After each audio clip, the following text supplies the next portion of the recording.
Sinä voit vaikka antaa mulle ohjeita, niin minä voin olla se muolari.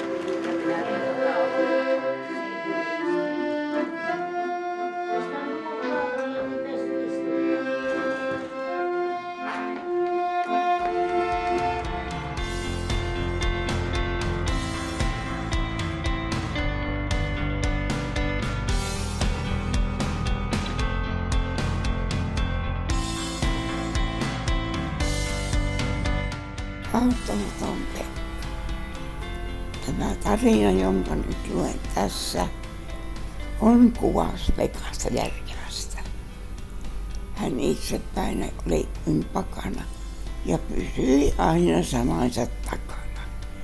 Näin sanat 4-vuotiaan tässä tarkkoin punnitaan. Pekka oli järkevä mies. Ihan kaiken hän tiesi. Politiikan, tyttöjen laitteet, viinit ja leivosherkkujen vitamiinit.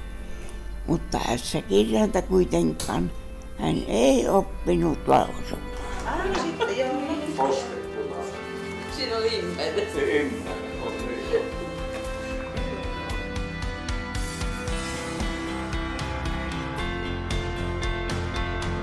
Eläimiä, se olisi niin siinä mennyt, se on eläimiä.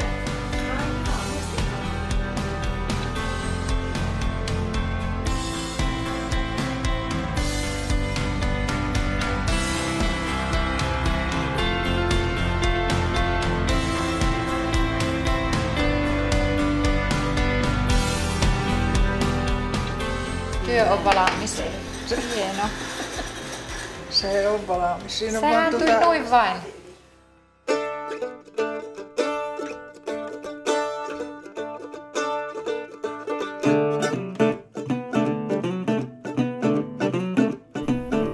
Tuli sokerista sokeri, isästä ikää, mutta Pekka ei vastannut sille mitään.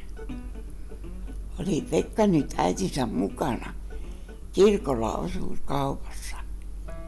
Villa koirana näki siellä sellaista ei näykään kotikylän tiellä. Ja Pekka kun huutat, Jellona hui, niin että myyjäkin kauhistui.